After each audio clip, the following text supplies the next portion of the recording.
మరి సమయంలో చేరి వచ్చిన మీ అందరికీ మన ప్రభువును మన ప్రియ రక్షకుడు యేసుక్రీస్తు ప్రభువు వారి యొక్క శ్రేష్టమైన నామములో ఈరోజు ఏదో చెప్పండి, మట్లాదివారం శుభాకాంక్షలు తెలియజేస్తున్నాను. దేవుని స్తోత్రం చెప్పండి.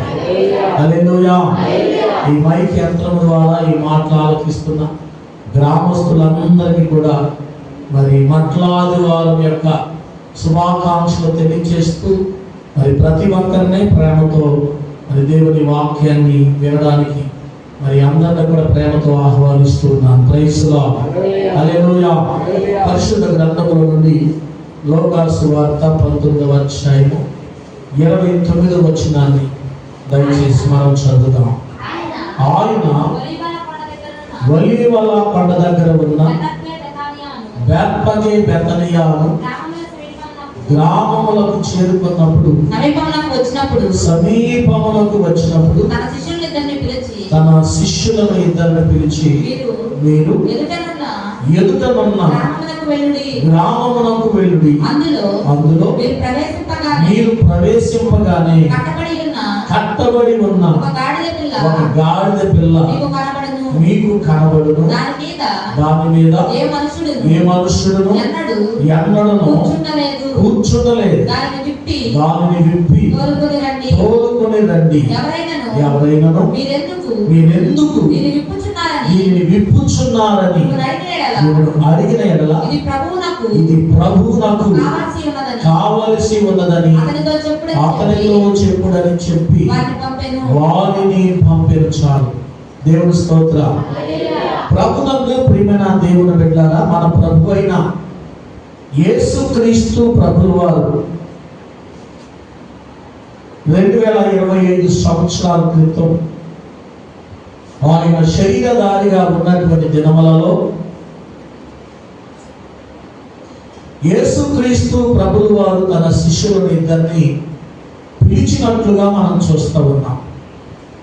పిలిచి వారితో అంటున్నాడు, మీరు ఎదుట ఉన్నటువంటి గ్రామంలోనికి మీరు వెళ్ళండి. మీరు వెళ్ళగానే అక్కడ కట్టబడి ఉన్న గాడిద పిల్ల మీకు కనబడుతుంది అని చెప్పారు. జాగ్రత్తగా వింటాం దేవుని మాటలో. ప్రియమైనటువంటి దేవుని బిడ్డలారా, యేసుక్రీస్తు ప్రభువు వారు ఉన్నటువంటి ప్రాంతం బేత్పగే బేతనియ అనేటువంటి గ్రామంలోనికి ఆయన వచ్చినప్పుడు ఆ ప్రాంతంలో యేసుక్రీస్తు ప్రభువు వారు తన శిష్యులతో మాట్లాడుతున్న శ్రేష్టమైనటువంటి మాట ఏంటంటే, మీ ఎదుట ఉన్నటువంటి గ్రామంలోనికి మీరు వెళితే అక్కడ కట్టబడి ఉన్న ఒక గాడిద పిల్ల మీకు కనబడుతుంది. దేవుని స్తోత్రం చెప్పండి. పిల్లల ఈ మాటలు ఒకసారి మనం జాగ్రత్తగా పరిశీలన చేస్తుంటే, మన ప్రభు అయినటువంటి యేసుక్రీస్తు ఆయన కన్ను దేశమంతటా సంచారము చేస్తుందని చెప్పడానికి సందేహము లేదు. ఎందుకని మీరు ప్రశ్నించవచ్చు. ఆయన ఉన్నటువంటి ప్రాంతంలో ఏముందో చెప్పడం సులభమే. మనం ఉన్నటువంటి ప్రాంతంలో ఏమున్నదో చెప్పడం చాలా సులభం. కానీ పిల్లరా, మన ఎదురుగా ఉన్నటువంటి హుస్సేన్పాలెం గ్రామంలో ఏమున్నదో చెప్పడం అనేది అది సాధ్యపడేటువంటి పని మాత్రము కాదు.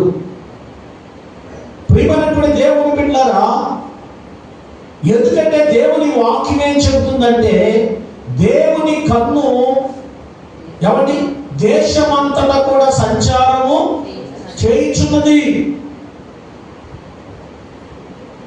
ఆయన ఒకవేళ ఇక్కడ నుండి అమెరికా దేశంలో ఏం జరుగుతుందో చెప్పగలిగినటువంటి వాడు, ఆయన ఒకవేళ ఒక ప్రాంతంలో ఉండి ప్రపంచంలో ఎక్కడ ఏమి జరుగుతుందో చెప్పగలిగిన శక్తి సామర్థ్యం కలిగినటువంటి దేవుడు ఆయన. కారణం ఏమిటి అంటే, ఆయన కంటికి మరుగైనది ఏది లేదో. అందుకనే ఆయనకు ఒక సహోదరి ఒక చక్కని పేరు పెడుతుంది, చూచుచున్న దేవుడవు. దేవుని స్తోత్రం చెప్పండి. హల్లెలూయా. ఆయన చూచుచున్నటువంటి దేవుడు. ఆయన కంటికి మరుగైనది ఏది లేదు. దేవుని స్తోత్రం చెప్పండి. అందుకనే ప్రభు అన్నాడు, మీరు ఎదుట ఉన్నటువంటి గ్రామములోనికి మీరు వెళ్ళండి, అందులో మీరు ప్రవేశించగానే కట్టబడి ఉన్న ఒక గాడిద పిల్ల మీకు కనబడి. దేవుని స్తోత్రం చెప్పండి. ఏ గాడిదంట? కట్టబడి ఉన్న గాడిద.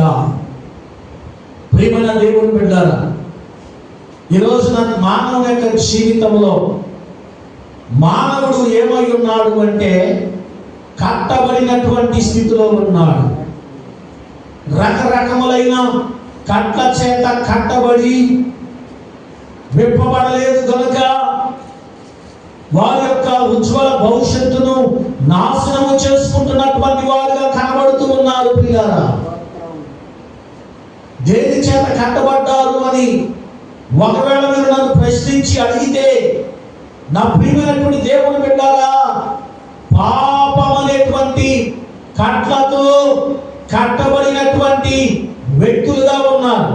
దేంతో కట్టబడ్డారంట? పాపం అనేటువంటి కట్లు. అవును ప్రియమైనటువంటి దేవుని బిడ్డలారా, పాపం అనేటువంటి కట్లతో కట్టబడి ఉన్నాడు మనుష్యుడు. ఏ పాపం అని మీరు నన్ను అడగొచ్చు. రకరకములైనటువంటి పాపం ఉంది ఈ లోకములో. నా ప్రియమైనటువంటి దేవుని బిడ్డలారా, బైబిల్లో ఒక స్త్రీని గురించి మనం వింటాం. ఆమె గురించి బైబిల్లో ఏం రాయబడిందంటే పాపాత్మురాలైనటువంటి ఒక స్త్రీ అని రాయబడింది. లూకాసు వార్త 7వ అధ్యాయము 37వ వచనంలో మనం చూడగలిగితే, చూడండి ఒకసారి చదువుదాం మాటలు. అమ్మా, ఆ ఊరిలో ఉన్న పాపాత్మురాలైన ఒక స్త్రీ యేసు పరిసెని యంట భోజనమునకు కూర్చున్నాడని తెలుసుకొని ఒక బుడ్డిలో అత్తరు తీసుకొని వచ్చి వెనక తట్టు ఆయన పాదముల యొద్ద నిలబడి ఏడ్చుచు కన్నీళ్లతో ఆయన పాదములను తడిపి తన తల వెంట్రుకలతో తుడిచి ఆయన పాదములను ముద్దు పెట్టుకొని ఆ అత్తరు వాటికి పూసెను. దేవుని స్తోత్రం చెప్పండి. ప్రియమైనటువంటి దేవుని బిడ్డలారా, రాయబడిన మాటలో మనం చూస్తున్నా ఊరిలో పాపాత్మురాలైన ఒక స్త్రీ అని రాయబడింది. ఎలాంటి స్త్రీ అంట? పాపాత్మురాలు. పేరే పాపాత్మురాలని పెట్టేసేదానికి నిక్నేమ్ అన్నమాట. మనిషికి ఒక నిక్నేమ్ ఉంటుంది కదా. ఈమెకు నిక్నేమ్ ఏం పెట్టారంటే పాపాత్మురాలైనటువంటి ఒక స్త్రీ. ప్రియమైన దేవుని బిడ్డలారా, యేసుక్రీస్తు ప్రభువు వారిని గురించి ఆమె తెలుసుకొన్నది. యేసుక్రీస్తు ప్రభువు వారు పాపులను రక్షించేటువంటి వాడని, పాపములను క్షమించేటువంటి వాడని తెలుసుకుంది. ఎలాగో తెలుసుకుంది? ఆమె మేనగదిలో ఉండి వ్యభిచారము చేస్తున్నటువంటి ఒక స్త్రీని పట్టుకొని రాళ్లతో కొట్టి చంపుదామని ప్రయత్నిస్తున్నటువంటి సమయం అది. అందరూ రాళ్లతో పెట్టి పడదామని ప్రయత్నిస్తుండగా ఆ ప్రాంతంలో యేసుక్రీస్తు ప్రభువు వారు అక్కడ ఉన్నాడు. ఆయనను చూసినటువంటి వారు ఆ స్త్రీని ఆయన దగ్గరికి తీసుకుని వెళ్ళి ఆయనతో అంటున్నారు, బోధకుడా, ఈ స్త్రీ వ్యభిచారము చేయుచుండగా పట్టబడెను. అట్టి వారిని రాళ్ళు రువ్వి చంపవలెనని ధర్మశాస్త్రములో మోషే మనకు ఆజ్ఞాపించెను కదా. ఆయనను నీవేమి చెప్పుచున్నావని ఆయనను అడిగిరి. ఆయన మీద నేరము మోపవలెనని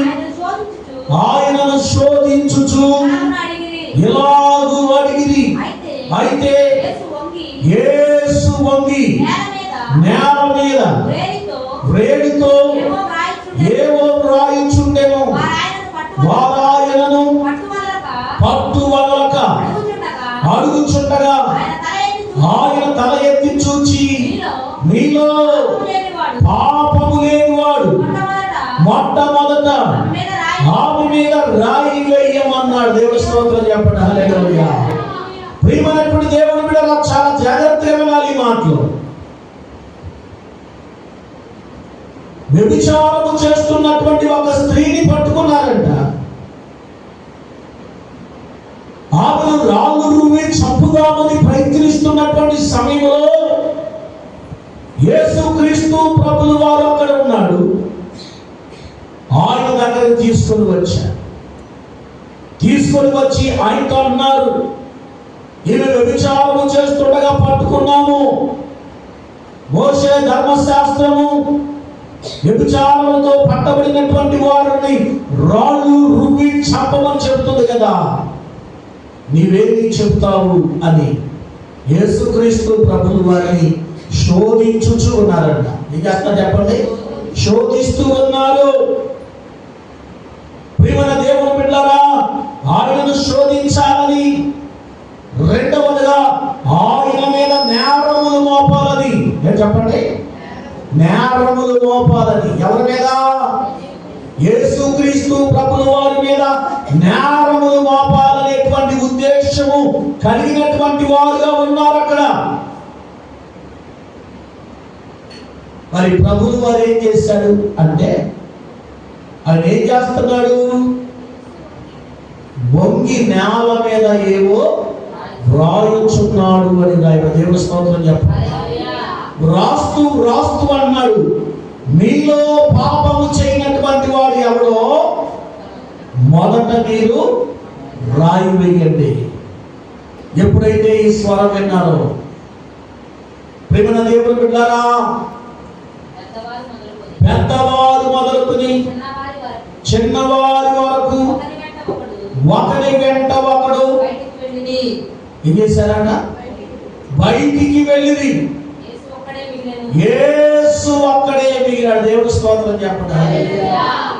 వారు తెచ్చిన రాళ్ళన్నీ అక్కడ పడవేసి వెళ్ళిపోయారు. ఒక్కడ కూడా రాయి పేరు పడలేదు ఆమెను. కారణం ఎవరి? యేసుక్రీస్తు ప్రభువు వారు నేల మీద రాస్తూ ఉంటే రాయి పెట్టి పట్టడానికి వచ్చినటువంటి వాడి పాపం వాడికి కనబడుతుందంట. దేవుని స్తోత్రం చెప్పండి. ఎవరి? టీవీలో సినిమా కనబడినట్లుగా ఎవరు చేసినటువంటి పాపం వాడికి కనబడుతుందంట. పెద్దవాడు మొదలుకొని చిన్నవాడు వరకు ఒక్కడ కూడా రాయి పెట్టి పట్టలేదు. అప్పుడు యేసు ప్రభు అన్నాడు, అమ్మా ఎవరు నిన్ను? యేసు తల ఎత్తి చూచి, అమ్మా వారెక్కడ ఉన్నారు? ఎవరు నీకు శిక్ష విధింపలేదా అని అడిగినప్పుడు ఆమె లేదు ప్రభువా అనెను. అందుకు యేసు, నేను నీకు శిక్ష విధింపను, నువ్వు వెళ్ళి ఇక పాపము చేయకుమని.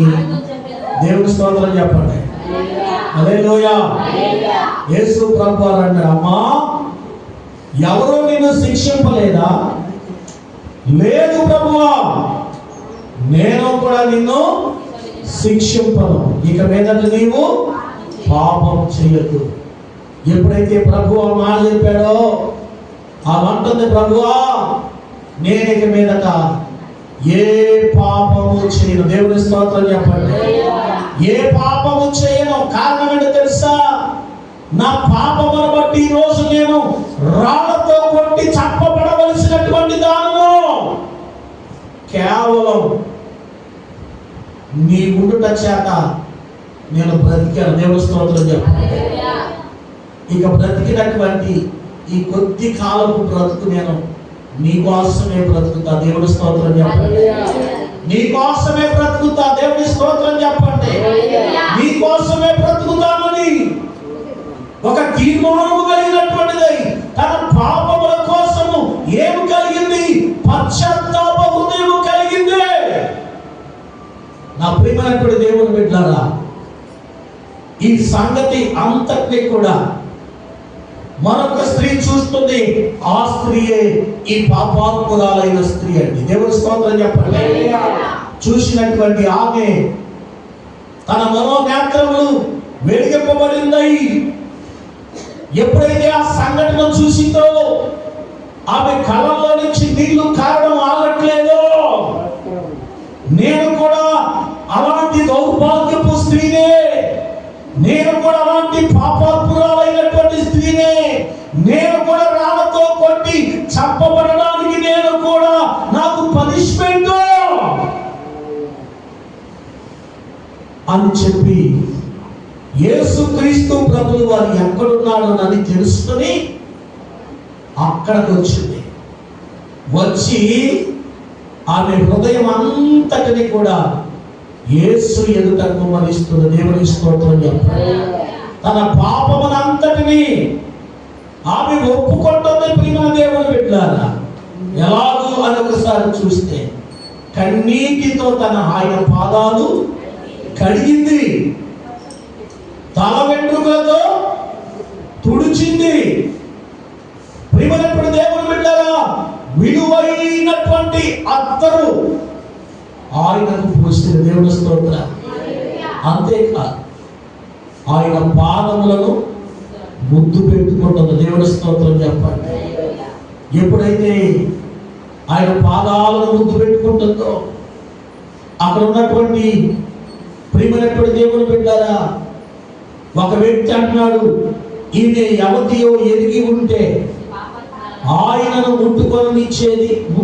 ముట్టుకొని ఇచ్చేవాడు కాదు అని తనలో తాను సనుక్కుంటున్నాడంట.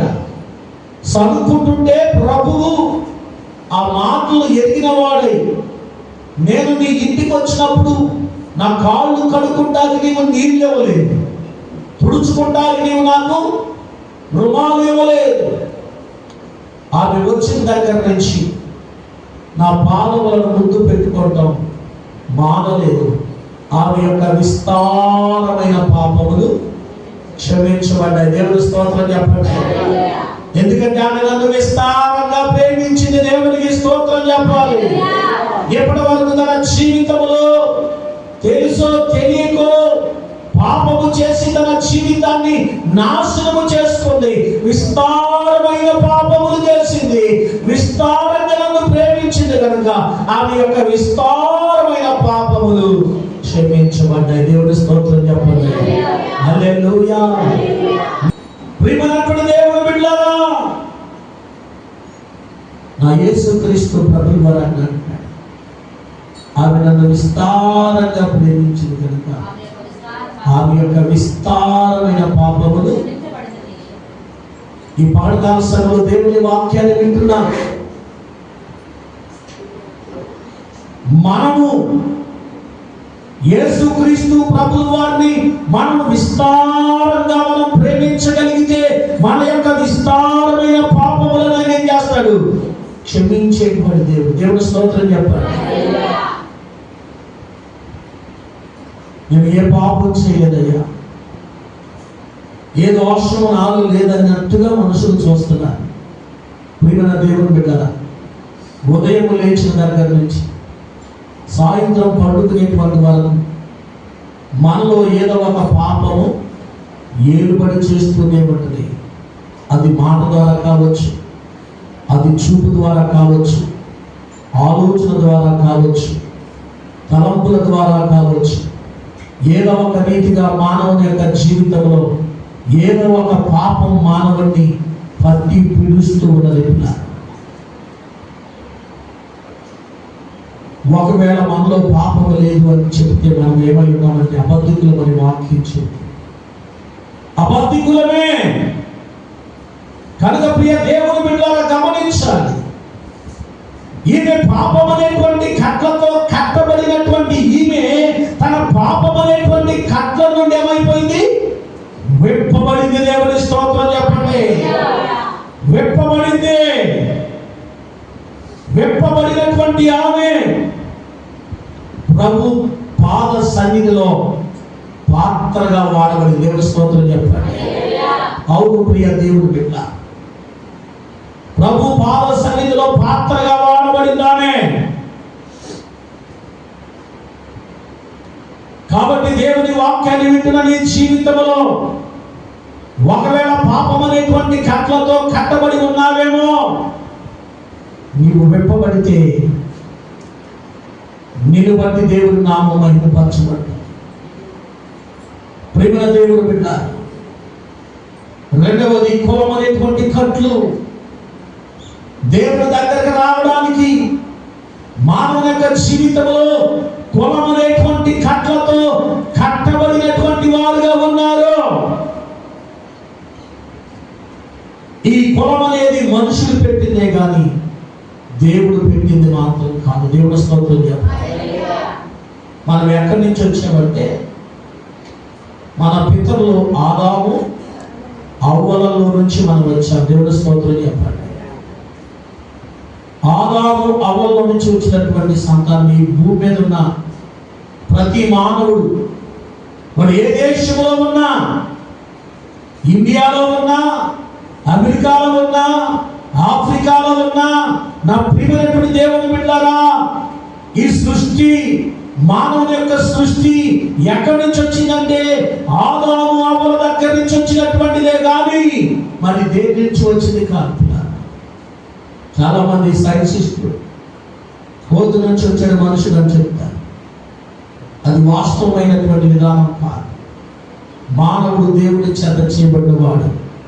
మట్టిని తీసి బొమ్మగా చేసి ఆ బొమ్మకు నాసిక రంధ్రంలో నుంచి దేవుడు జీవ వాయువును వదగా జీవాత్మగా మార్చబడ్డాడు. దేవుడి స్తోత్రం, హల్లెలూయా.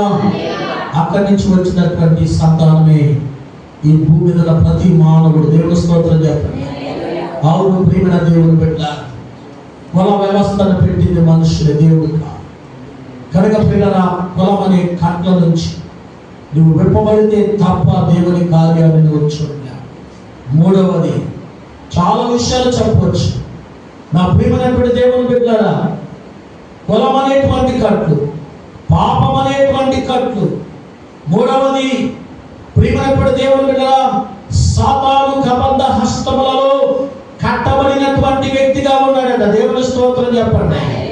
వాడు పుట్టినది మొదలుకొని ఎక్కడున్నాడు అయ్యా అంటే వాని నివాసము సమాధులలో ఉన్నాడు. ఎక్కడున్నాడు చెప్పండి? సమాధులలో ఉన్నాడు. సమాధులలో ఉన్నాడు. తాను శరీరాన్ని రాళ్లతో గాయపరుచుకున్నాడు. ఏం చేస్తాడు చెప్పండి? రాళ్లతో గాయపరుచుకున్నాడు. ఈ రోజున చాలా మంది ప్రియమైనటువంటి దేవుని బిడ్డలారా, ఇలాంటి పరిస్థితుల్లో ఉన్నవారు చాలా మంది లోకంలో ఉన్నారు. మన రోడ్లను చూస్తున్నప్పుడు ప్రియమైనటువంటి దేవుని బిడ్డలారా, అది ఆకారం వికారంగా మార్చబడిపోయి ఎవరి భయంకరమైనటువంటి చిప్పు జుట్టు వేసుకుని ఎవరి భయంకరమైనటువంటి దుస్థితిలో ఉన్నటువంటి వారిని కొంతమందిని మనం చూస్తూ ఉంటాం.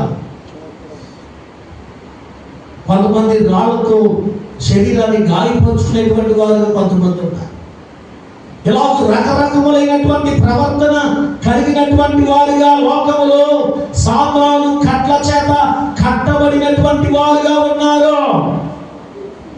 నా యేసు క్రీస్తు ప్రభువు వారు ఆ శ్మశానంలో ఉన్నటువంటి వారిని, ఆ సమాధులలో ఉన్నటువంటి వారిని యేసు క్రీస్తు ప్రభువు వారు ఏం చేశాడంటే వారికి ఉన్నటువంటి ఆ యొక్క సాతాను కట్ల నుంచి ఆయన ఏం చేశాడు?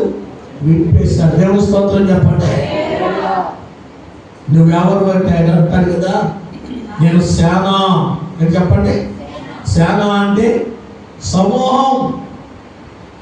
వాడు వరపెట్టుకున్నాడు యేసు ప్రభు వారిని, అయ్యా నన్ను పాతాళంలోనికి పంపించొద్దు. ఎందుకని? పాతాళంలో అగ్ని ఉంటుంది, కాల్చబడతామని తెలుసు వాడికి. ఎవరికి తెలుసు? సాతాను కూడా తెలుసు. ఈ రోజున మనుషులకే తెలవట్ల. ఎవరి మనుషులు లోకంలో ఇష్టానుసారంగా బ్రతుకుతూ ఉన్నారు. కారణం ఏంటి? ఒకవేళ లోకమును విడిచిన తర్వాత నరకంలోకి వెళితే అగ్నిలో కాల్చబడతామనేటువంటి ఉద్దేశం చాలా మంది గ్రహించలేని దౌర్భాగ్యపు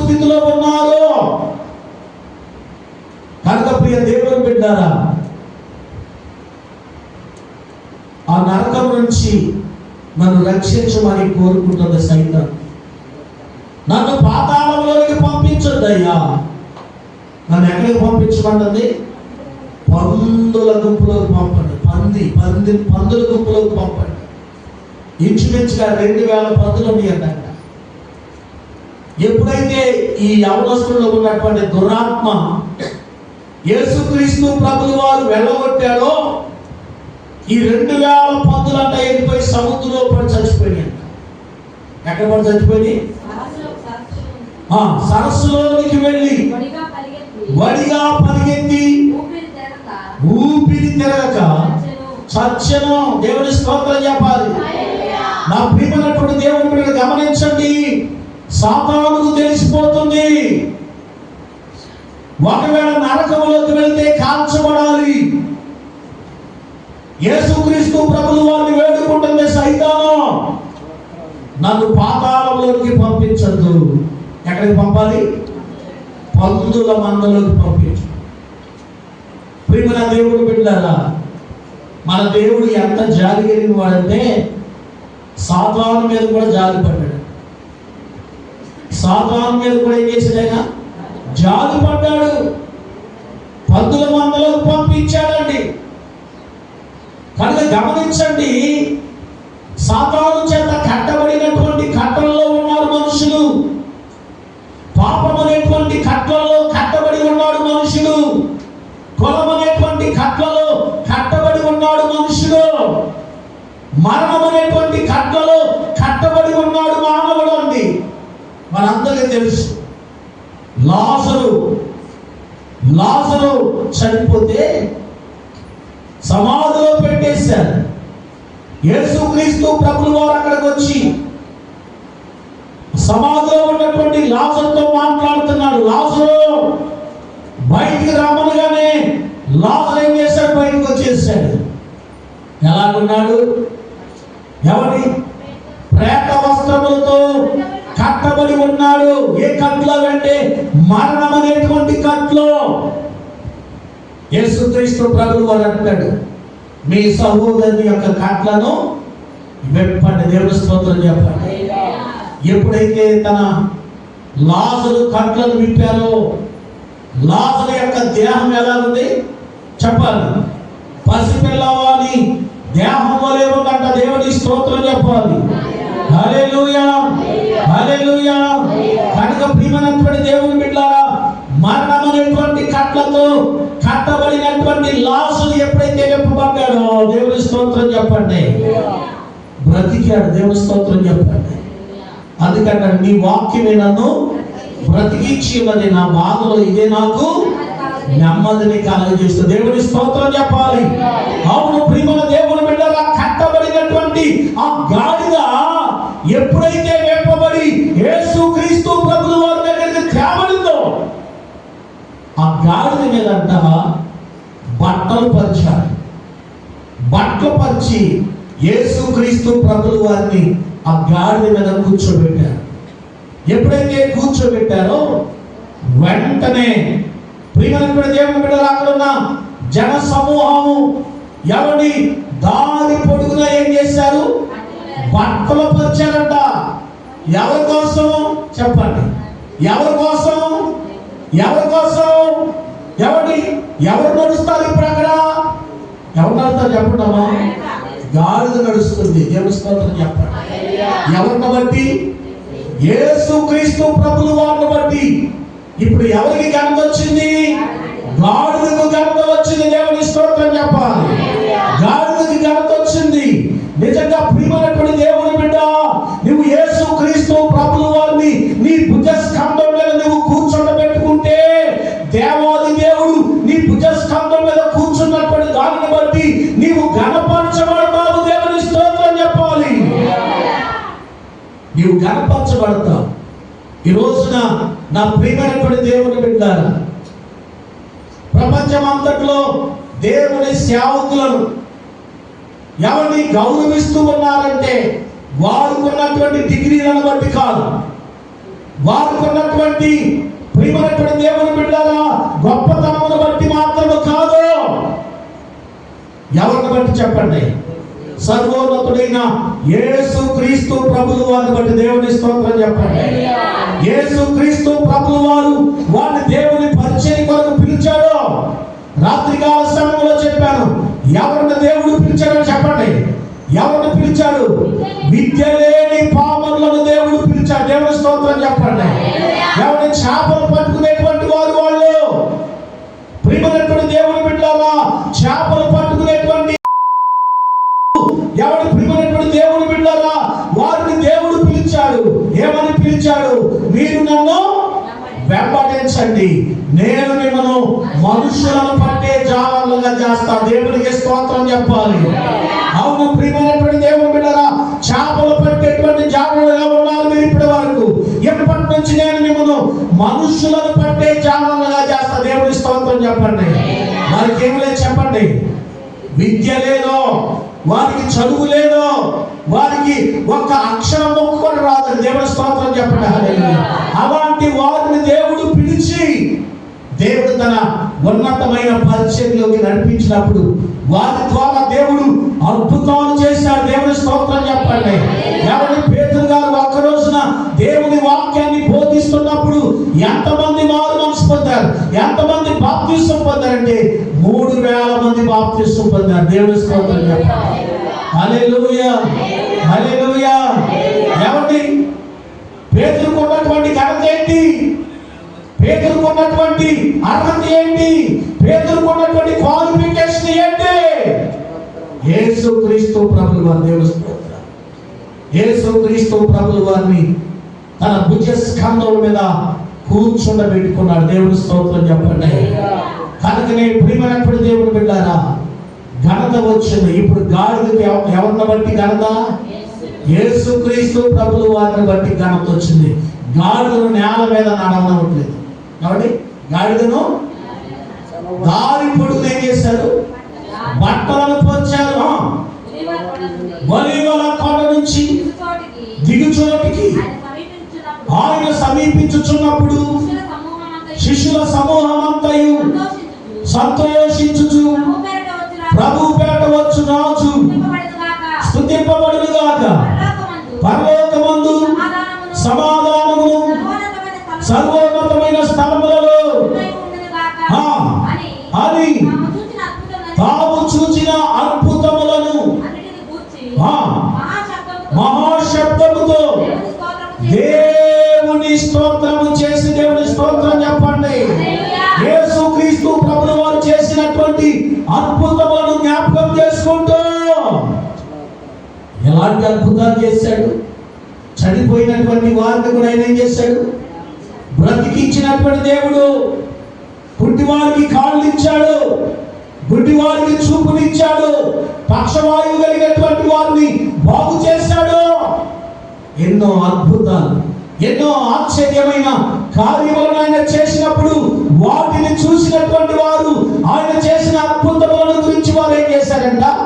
ఆయనను స్తుతించారు. దేవుని స్తోత్రం చెప్పండి. ఆయనను ఘనపరిచారు, ఆయనను స్తోత్రం చేశారు. హోసన్నా హోసన్నా హోసన్నా అని ఆయనను స్తోత్రం చేసినట్టుగా వాక్యంలో మనం చూస్తున్నాం పిల్లలు. దేవుని స్తోత్రం చెప్పండి. హల్లెలూయా. అవును ప్రియా దేవుని బిడ్డ, ఆయన ఎలాంటి వాడు అంటే వాక్యం చెబుతుంది. ఎవరు చూడండి, మరొక వాక్యాన్ని చూద్దాం. జకరియా గ్రంథం 9వ అధ్యాయం 9వ వచనములో, సియోను నివాసులారా బహుగా సంతోషించుడి, యెరూషలేము నివాసులారా ఉల్లాసంగా ఉండండి.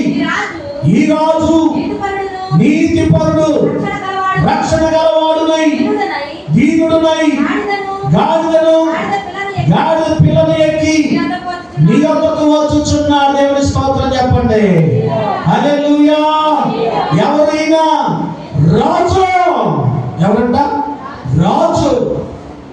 ప్రియమైనటువంటి దేవుని బిడ్డలారా, లోకములో ఉన్న రాజులు వేరు.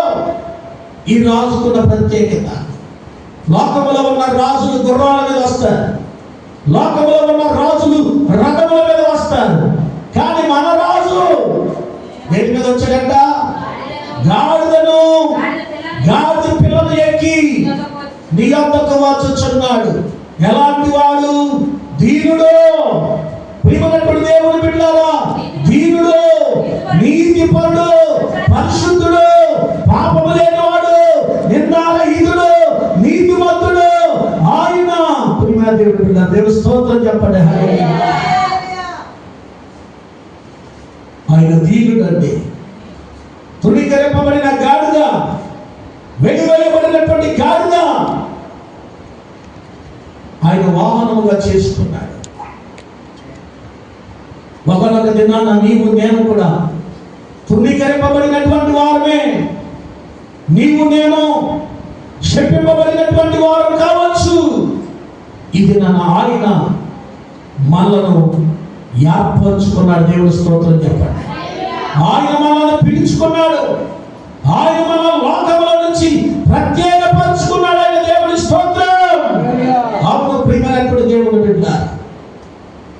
అందుకని ఆయన అంటున్నాడు, సియోను నివాసులారా బహుగా సంతోషించండి, యెరూషలేము నివాసులారా ఉల్లాసంగా. దేవుని స్తోత్రం చెప్పండి. ఉస్సురమంట ఉండకండి, ఉల్లాసంగా ఉండండి, సంతోషంగా ఉండండి. మన మీద ఉండవలసిన శాపాన్ని, మన మీద ఉండవలసిన పాపాన్ని దేవుడు కొట్టివేసి మనను నీతిమంతులుగా చేశాడు, మనను పరిశుద్ధులుగా చేశాడు. లోకముల నుంచి దేవుడు మనను ప్రత్యేకపరిచిన ఆ దేవుని సన్నిధిలో ఎన్నిక లేని గాడిదను ఎన్నిక చేసుకుని ఏర్పరచుకొని దాని మీద కూర్చుండగా అది దేవుని పనిలో వాడబడింది. దేవుని స్తోత్రం చెప్పండి. దేవుని పనిలో వాడబడింది. ఒకవేళ ఎవరైనా వచ్చి దీన్ని ఎందుకు తిప్పుతున్నారంటే ఇది ప్రభువుకు కావాలని చెప్పండి. దేవుని స్తోత్రం చెప్పండి. హల్లెలూయా, హల్లెలూయా. అవును ప్రియమైనటువంటి దేవుని బిడ్డలారా, నీవు దేవుని పనిలో వాడబడాలంటే ఒక క్వాలిఫికేషన్ ఉండాలి. దేవుని స్తోత్రం చెప్పండి. ఎంత ధన్యత అండి, ఎంత భాగ్యమో, ఎంత ఆశీర్వాదం. ఈరోజున చాలా మంది అలాంటి ఆశీర్వాదాలను కోల్పోతూ ఉన్నారు. దేవుని సన్నిధిలో చేసిన చిన్న పరిచర్య అయినా కానీ, నీవు చేసిన ఆ చిన్న పరిచర్యను దేవుడు మర్చిపోయే దేవుడు కాదు. నీ రుణాన్ని ఉంచుకునే దేవుడు కాదు. ఆయన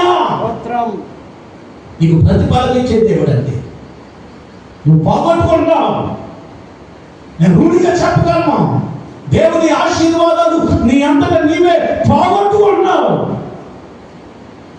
దేవుడు నిన్ను ఆశీర్వదిస్తాను, రానా కుమారుడ, నా కుమార్తె నేను పిలుస్తూ ఉంటే నీవేం చేస్తున్నావు అంటే దాన్ని పోగొట్టుకుంటున్నావు, దాన్ని దూరపరుచుకుంటున్నా. ఒకసారి మన పరిశీలన చూసుకోవాలి.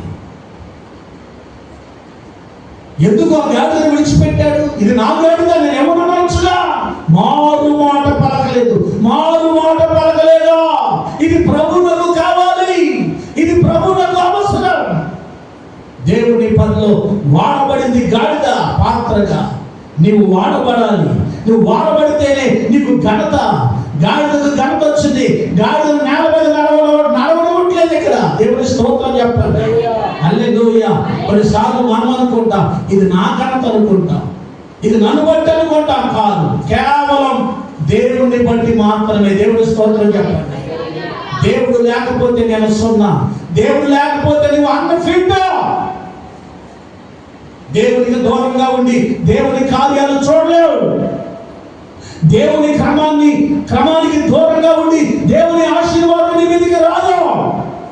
నువ్వు ఎప్పుడైతే ఆసక్తి కలిగి దేవుడి దగ్గరకు వస్తావో, దేవుడు నిన్ను విడిచిపెట్టే దేవుడు కాదు. దేవుడు నిన్ను ఆశీర్వదించే దేవుడు. నిన్ను మాత్రమే కాదు, నీ బిడ్డలను తరం వెంబడి తరము దేవుడు ఆశీర్వదించాలంటే నీ తరం వెంబడి తరానికి నీవు దీవెనకరంగా నీవు మారాలి, నేను మారాలి. ఆ రీతిగా మారు. దేవుని సన్నిధిలో ఒక పాత్రగా వాడబడదాం. దేవుని ఆశీర్వాదములు, దేవుని యొక్క దీవెనలు పొందుకుందాం. అట్టి కృప దేవుడు తన బిడ్డలమైన మనందరికీ దయచేయుగాక. ఆమేన్. ప్రార్థన చేసుకుందాం.